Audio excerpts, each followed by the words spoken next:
You will have goals that you are important to you, and achieving these aims will give you great pleasure. Sobriety will also give you the opportunity to examine your values, helping you develop an approach to life that is meaningful to you. This is powerful. It says a life with meaning and purpose. And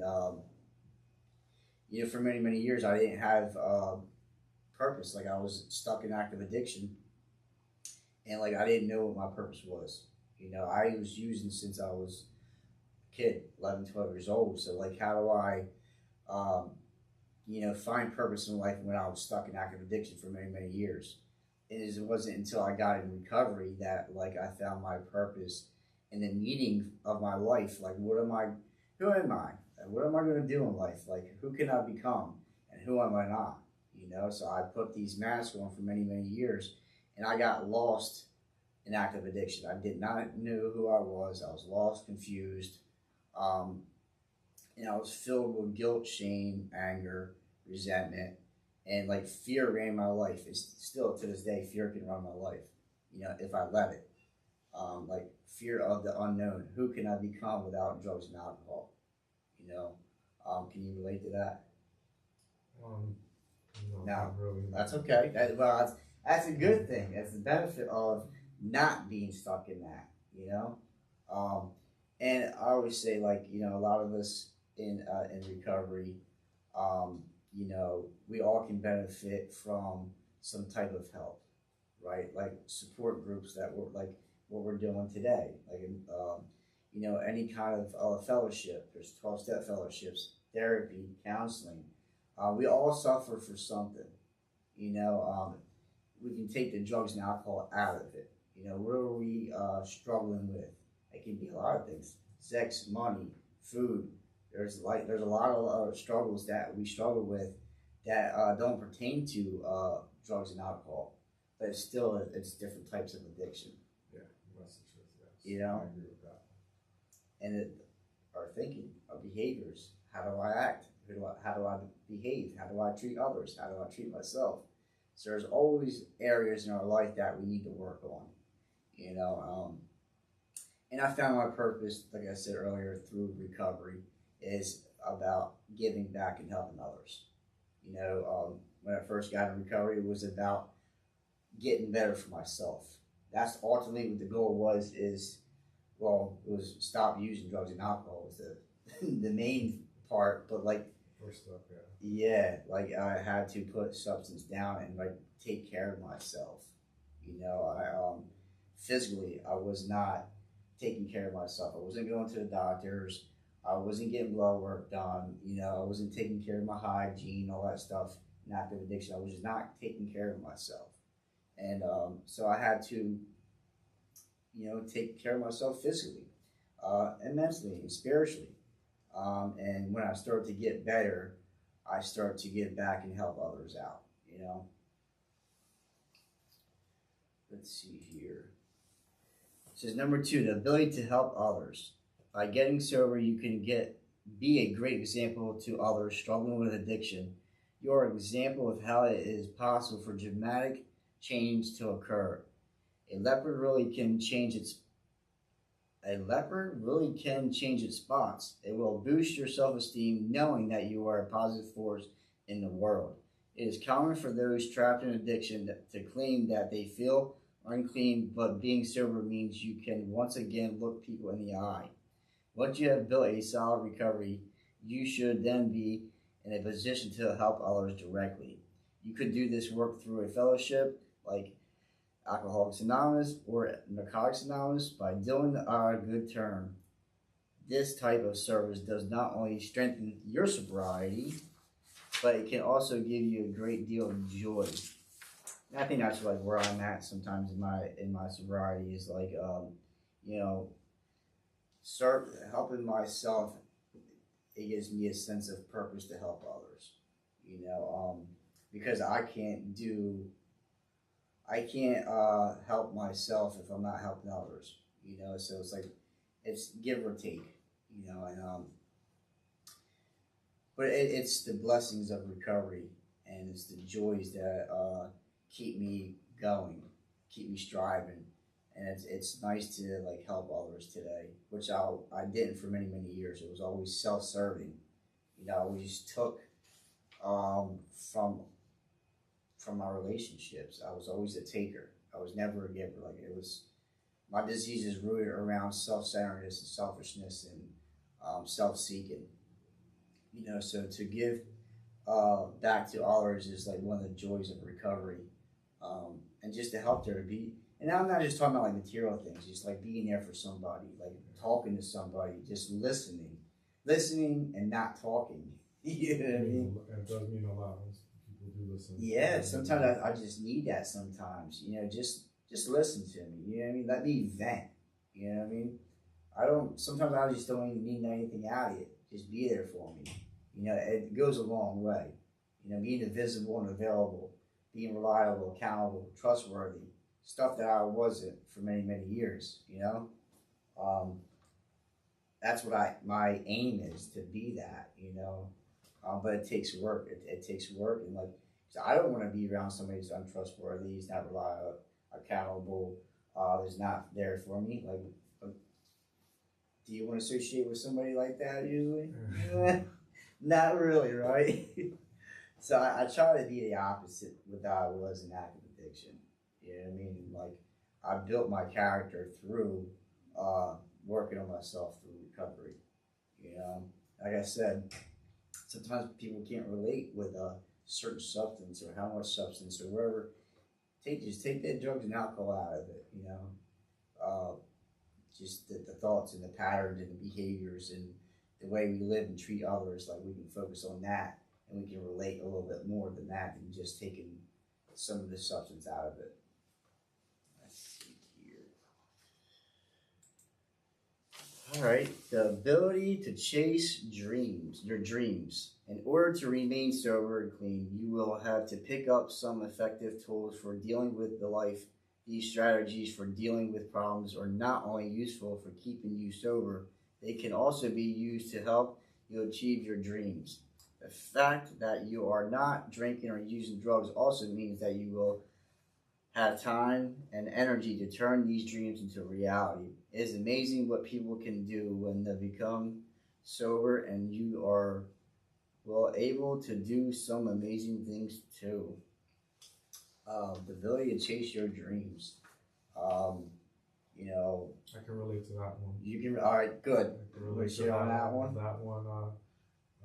Since I'm at that program, first step, you know, you have to. It's abstinence, and you have to remain clean. And with that, I managed to be able to get a new position. I start on Monday. Oh, nice. You know, they drug tested. And you know, it felt good to actually go into a job and like be like, all right, here's my urine, and not have to think in the back of my mind like that. You know, oh man, you know, how am I gonna pass this test? Or I have to go buy this, buy that, do this, do that, and jump all through all these hoops just to scan the test and go through it. Because I'll be honest with you, you know, in my past, you know what I mean, before weed was legal and all that every job drug tested. Yeah. And nowadays, a lot of jobs don't. You know, since marijuana became legal, they don't want to spend the money for drug testing. So they're like, look, you know, as long as this is clean or that's clean, they don't drug test. But this particular job I wanted, and this particular job is still old school about it. And they went and they surprised me. They were like, oh, we're going to have to give you a drug screen. And I was like, wow, this is going to be the first time where I can actually go in here and be like, because I knew for a fact, I'm like, I know I'm clean this time. Yeah. So it felt good, you know, and, you know, successfully passed the drug test. That's big stuff, man. And I got, a new job. I start on Monday. That's awesome. All because of that. You know? Yeah. So because think about it. If you would have failed that test, more likely you wasn't getting a job, right? Exactly. Yeah. Exactly. They would have called me up and like, look, sorry about it. You know, best of luck. Maybe if you wait in the future, you can apply again or whatever. But it was a good thing. So, you know, chasing your dreams, you know, maybe it might not have been my dream, but it was definitely something I needed to acquire. I want to better my life, you know. And that you talked about it, like, you're bettering your life, so you're seeing your potential, right? So you can chase. That could have turns you away from chasing your dreams if you failed that drug test and didn't get that job. We could have just said, case of ethics, gave up. Exactly. And like, you wouldn't even, for me, I wouldn't even try. If I knew I was getting higher, my test was going to be positive, I would have gave up then, like knowing that it was going to be positive. Or like you said, buying this, buying that. I've been there too. Like anxiety, like I'm gonna fail. The stress. Yeah, that would cause a lot of anxiety and stress, man, just because of that. So I can definitely relate to that. Thank you. That was definitely good. That's good. You're starting to work. Yeah, I mean, I am working, but it's like I'm at a dead end job. Yeah, you know what I mean. Just not going nowhere. Not going nowhere. They started cutting my hours. Yeah. And today I was able to give my resignation. It felt good to be like, you know what, I'm resigning. I'm not getting fired. Right. I'm resigning. Or just quitting too. Yeah. You put your 2 weeks in, right? Yeah. So you went about it the right way. Yeah. So it felt good to just actually look at my taxes and be like, all right, you know what? Now I'm moving on. Yeah. To something bigger and better in life. That's taking responsibility and accountability for your life, and it's like doing the right thing. Yes. You know what I mean? So being sober, definitely helps. It does, for sure. It definitely helps. Definitely. Let's see here. You want to read that one? Is that okay? Yeah. Forward? Relationships that are based around alcohol and drugs tend to be very shallow. It is not possible for those caught up in addiction to enjoy meaningful relationships. One of the great joys of sobriety is that you can begin developing deep connections with others. Mm-hmm. You can also win back the respect of those you hurt while caught up in addiction. Wow.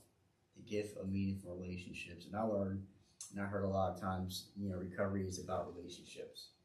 All life is thinking about it is about relationships.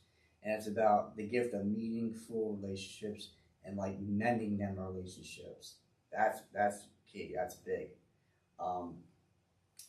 Actually, I know for me that like I burned a lot of bridges, and I caused a lot of pain and suffering and harm to others.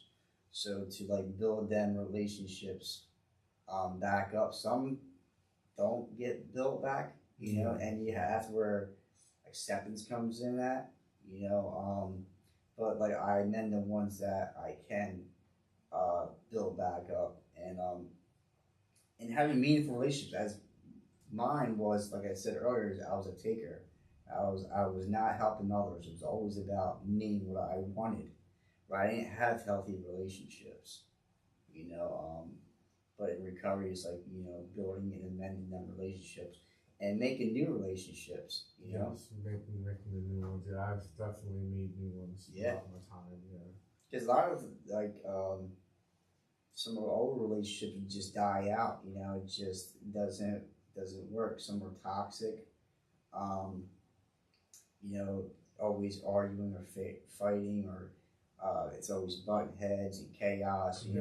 Some of them bring up I don't like to blame other individuals. It's just some people, it's hard for them to let go of the past. Yeah. So I've seen where they've gone and they will bring up, even though the person's trying and the person's going down the right path, they just don't want to let that Can't go. let it go. And then if they make the slightest of mistakes, it's quick to trudge up all the old mud and throw it right back in their face. So yeah. Yeah, like that's not gonna amend a relationship, a healthy relationship, right? It's just maybe in time, but like for the person that struggled, right, and the one that caused the pain, right, has to amend the relationship. But if the person that has received the pain, they have to go through their process too. Yes. You know what I mean? So it takes two to tango, right? So it's like if one's on one page and one's not, it's usually not going to work. Exactly. You know what I mean? So sometimes like counseling and therapy is needed. Professional help that can help you in that. Because sometimes you have two people in a room, and usually it's not too good. It's hard to like get through to each other. Trauma's real. Yeah, for sure. It really is. And so sometimes we need like a third party, like a middleman to help us out to like sort some things out. You know what I mean? So that's always an option too. Yes. If you're really trying to amend these relationships and really to try to get better and have healthy relationships, you'll go to great lengths to mend them. If they're meant to be. If they're meant to be, exactly. Yes. Let's see, number 5, a sense of inner well-being. One of the worst things about being caught up in addiction is the feeling of being wrong or lost. This sense of something missing can be a powerful driving force behind the addictive behavior. Some describes it as being like there is a hole in their soul when you become sober. You will feel like you are back on the right track in life. This means you will no longer feel there is an alarm going off in your head, and you begin to develop a real sense of inner well-being. And I take that as like inner peace, which I strive for. Just being content of who I am and really just living, just being okay. Not having things going on in my life or in my head that are just stir up a lot of anxiety or depression or nonstop racing thoughts. You know what I mean? Or having like where you're gonna get your next one at. Yeah, I know. I've witnessed that. Yeah, you're always on the go, and always on the go. From the moment nonstop, man. Nonstop, and you can see it. They break down. Yeah. Eventually, you're gonna break down. You burn out. Yes, you burn out. Exactly. Yeah, I knew someone that 50 pills a day, and it's a lot. He would go to a different doctor every week. So he got caught eventually for I guess for the charge was like shopping or something like that. Doctor shopping. And he got caught up with doctor shopping. And I remember 50 pills a day. And I remember the stress that he went through once Thursday hit, Friday hit. He was unbearable to be around. Yeah. Because he's like, I gotta make an appointment. I gotta have this appointment. And he's counting the pills out, and it's just like little piles. This is for this day. This is for this day. Yeah, and I used to tell him, I used to be like, oh man, like dude, he was a great person though. Regardless, at the end of the day, he was a great person at heart. You know what I mean? It's just addiction is an addiction. You know what I mean? And it's an inner demon that he went through. You know what I mean? But like you said, the best thing was like getting caught was the best thing for him because it forced him to stop. You know what I mean? Withdrawal was real though too. Somebody had to stop him. Somebody had to stop him. Yeah. I mean? So, but yeah. I've been in his shoes, doctor shopping, and like you said, non-stop. It's always on the move. As soon as you wake up, it's exhausting. It's exhausting. The drugs like wear you down, but like the non-stop running, wears you down. And it wasn't the money that was his issue because he had the money. It was the timing had to be on point. Mm-hmm. You know what I mean? It had to be on point. So yeah, it was a lot. A lot of people think that it's like the money. Like if I had enough money, or I had enough this, right? That stuff doesn't matter, man. Like it will wear you down. The insanity, the chaos, the confusion, being lost, confused, and keep running, doing this, trying to do that. It's just you get caught, right? You only can run for so long. It catches up to you. Like I told him, I said the factory only makes so many, man. The factory only makes so many. Yeah. If you buy everything the factory made, dude, what are you gonna do? There's only that's it. Yeah. These doctors only so much. You only get so many. Yeah. But then it's like when you don't have it, then you're going to the street. That's usually it happens. That's I'm not saying. Or you buy some type of substitute. Yeah, substitute one for another, and that's all part of addiction. I won't take this much, but I'll go take this. If I don't have this, I'll take that. You know what I mean? It's substitute one for another, or trying different substance, the combination of substance. Like he said, I just want to feel normal. He was like, it makes me feel normal. Yeah, that's what I think. We maintain. We're not like sick. Exactly. He didn't want to go through the sick spell, so he just wanted to just feel at ease. Yeah, because you're physically dependent on it. We talked about it. Like mentally, we need things, right? But physically, our body needs it. And we become dependent on drugs and alcohol. Like our body don't have it. We're going through withdrawal. We'll go through detox, and we're we're unpredictable then. You know, we're very unpredictable, like how we react or act or what we're going to do when we're physically, mentally, or not. The agitation is real. Yeah, yeah. Let's see, number 6. The gift of emotional sobriety. Emotional sobriety is the ability to handle your emotions, but it also means that you will be able to deal with whatever or will happen in your life. Physical sobriety means that you are no longer doing damage to your body and mind, but emotionally sobriety is what brings you the real happiness and recovery.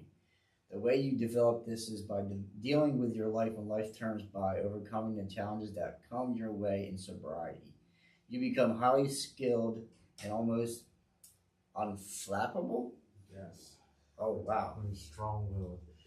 Like, you know, you can take the shot and you just, yeah. You know, I'll find that I have another, okay, this road isn't going to work. I have another solution. I have another problem, yeah. Another way to go around us. The gift of emotional sobriety.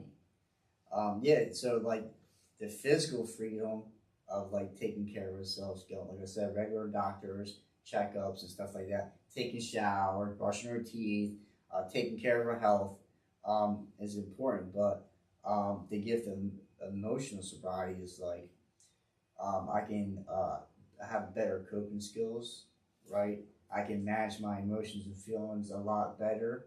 Patience comes with that. Right, yeah. Having more patience and tolerance with people and yourself.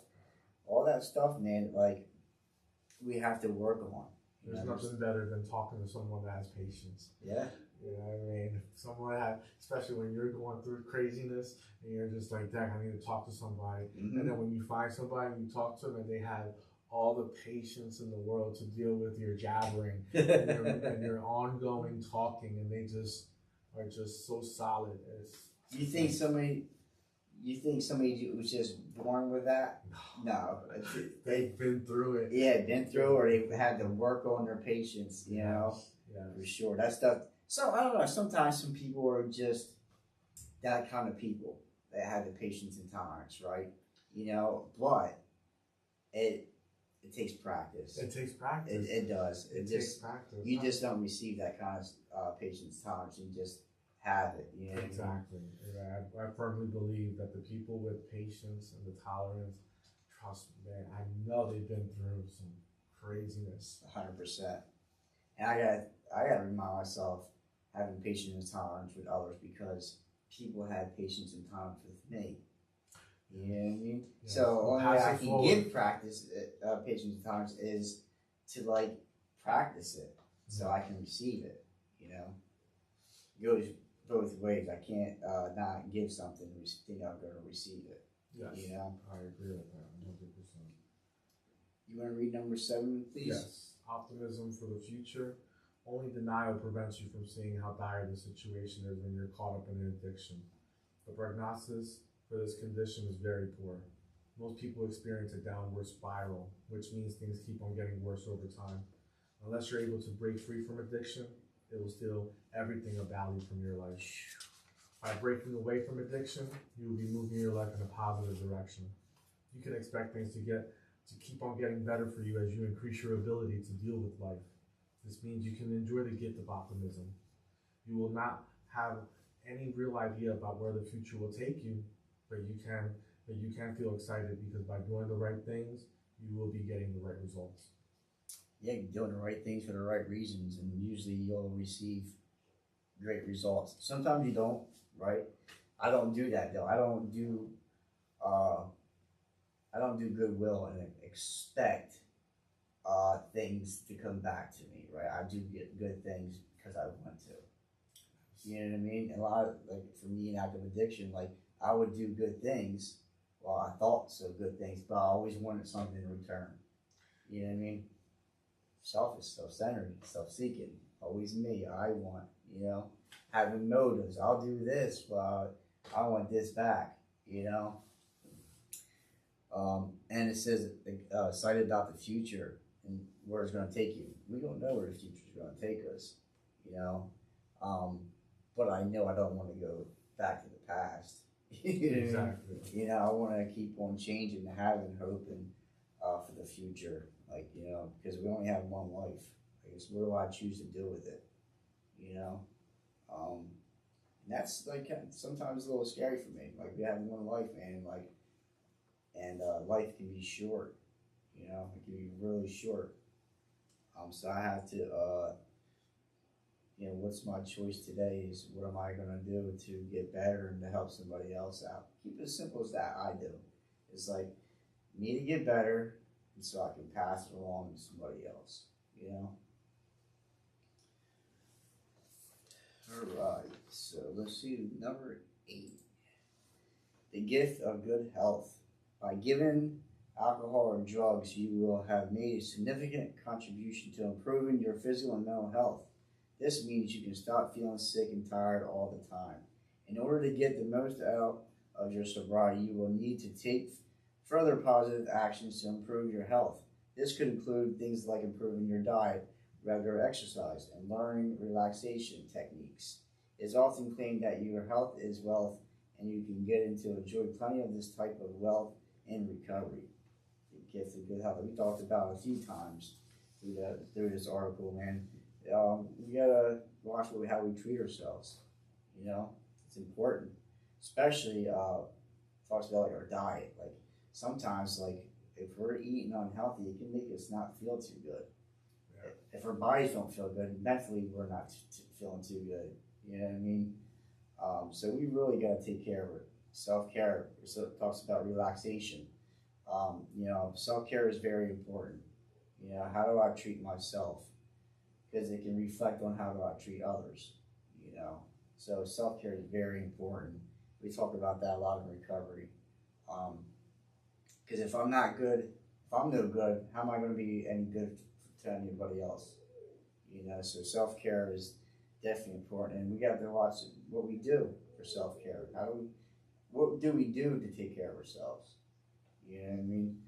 I like nature. I like fishing. I like things like that. I like to do for self-care. You know, is there anything that you do for self-care or relaxing techniques or anything like that? Yeah. All right. With me, I don't know if many people do this, but with me, I play my video games with my online gaming Guys on there. Yeah, like I have close personal friends that what I mean. They'll check up on me. They'll call me up. Hey, how you doing? And if they hear something along the lines of, oh, I'm thinking, I'm stressed out about this, or I'm in my thoughts about that. The first thing is, that doesn't sound good. Meet you on COD in the next 5 minutes. I hope to see you in the next 5 minutes, brother. And then on there, not only are you playing your games, there's time periods where, you go back to a loadout screen and you find yourself having a conversation, you're not even playing the game, you're just in the lobby, and you find yourself having a good, long conversation with someone that actually cares about you, someone that you actually know, and wants to hear what's going on. And you play the game for the next 15 minutes, boom, you go back in the lobby again and you continue your conversation. So I found that online gaming is actually helping me with my mentality, my mental trauma, my mental issues that I'm going through. Yeah, a lot of people are real big into gaming and stuff like that, make it as like a lifestyle. People like really go like other places to play and play for money and all kinds of stuff. I heard, you know what I mean? So yeah, there's many ways of self-care. If that helps you, that's awesome. And it's good that you got friends and stuff like that on there that will help you and support you. Yes. You know what I mean? They know they know what I'm personally going through. And we need that in life. Yeah, that's such a blessing. Yeah, for sure. You want to read number 9? Yep. Making amends for past wrongs. You may have done things while addicted that you may now feel deeply ashamed about. It will not be possible for you to undo the past, but you can begin to make amends for your misdeeds. Not everyone might be willing to give you a second chance, but you should know that it would be possible for you to repair much of the damage. By remaining sober, you are already doing something to repay for your past wrongs. Yeah, we talked about that earlier too, making amends for past wrongs, man. It's important. Like, it's like some relationships, or just overdated. You know, they were just overdue. You know, because just everybody's not for everybody. Exactly. You know, so when I get the drugs and alcohol out of my system, you see who you are truly am, and you see who others are truly.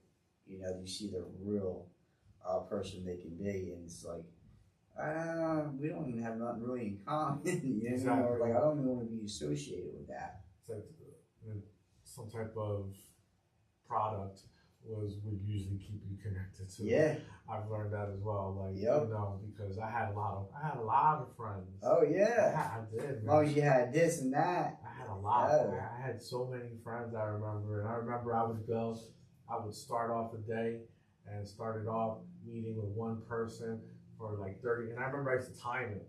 Maybe 30 minutes here. You getting high doing that, get up, drive over here, go meet up with somebody else, Yep. chill with them for a certain amount of time, get up and go somewhere else.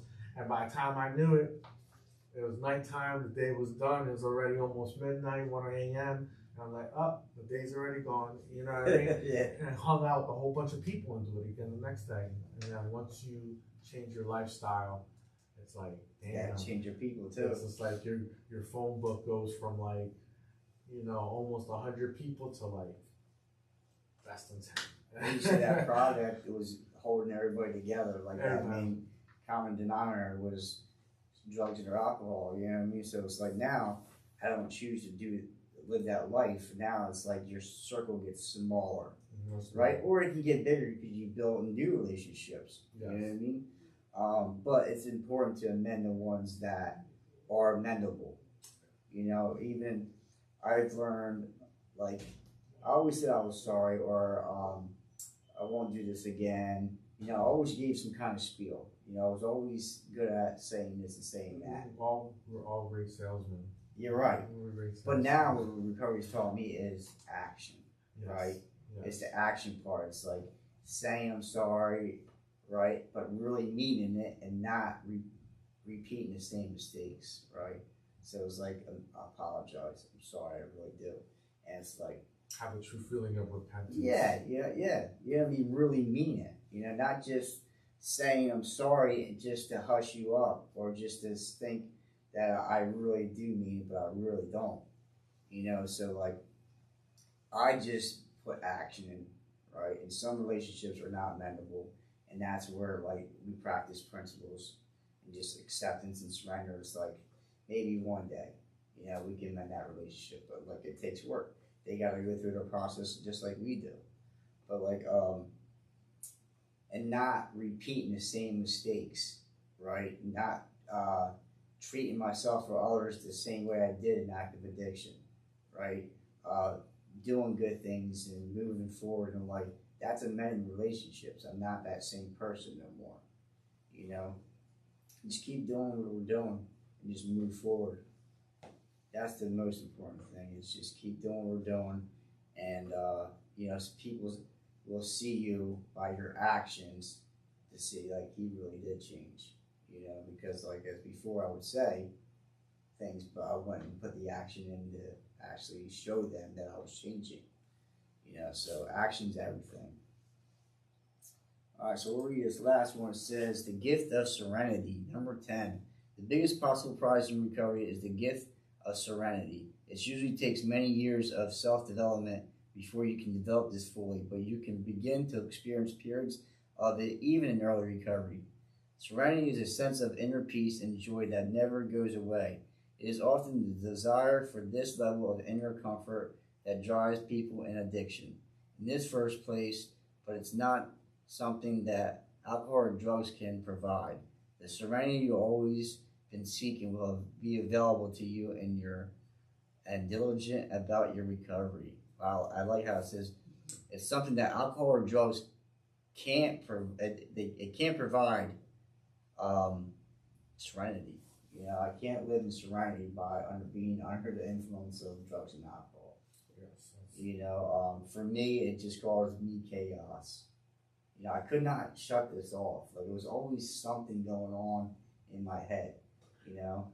Religious individuals, not all religious individuals. I feel like if you ever look at like monks, that's a pure example of inner serenity. Yeah. I mean, you know, it just, even individuals that you look through the Bible, you know what I mean, like Jesus Christ, you know, at the end of the day, that was a definition of inner serenity right there, where alcohol, drugs wasn't even part of his, it wasn't even capable of getting it.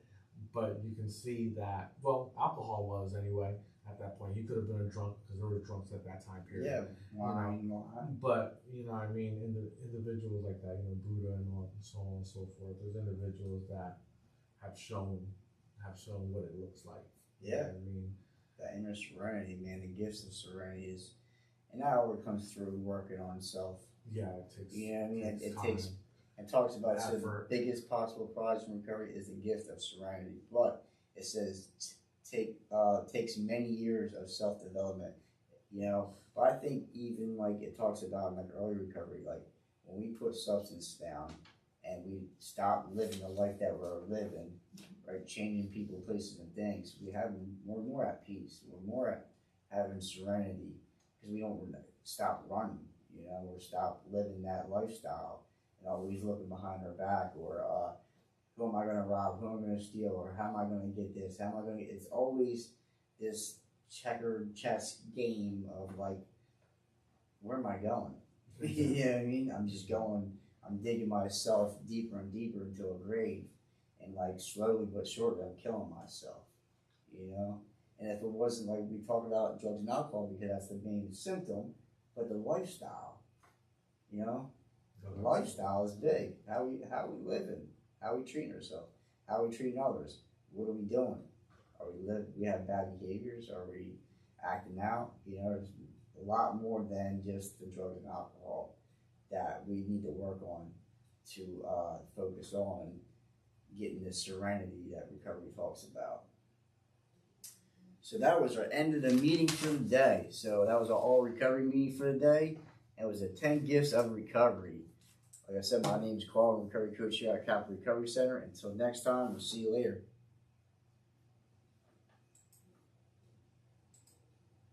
Had a good meeting, man.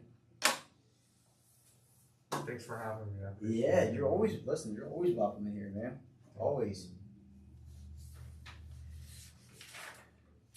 Appreciate you coming. Now, I wanted to know, you know, before I leave, would you be able to sign something for me? I sure can. Stating that I made the effort and I didn't. I I'm not sure trying to can. get over.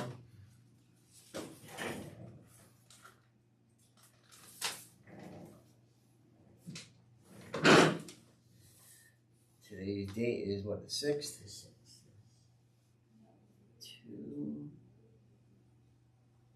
6, 25, all recovery.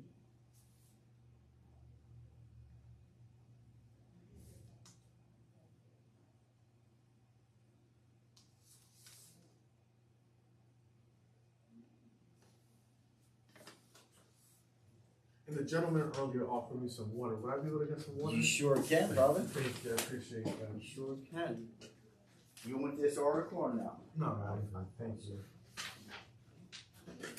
Appreciate it.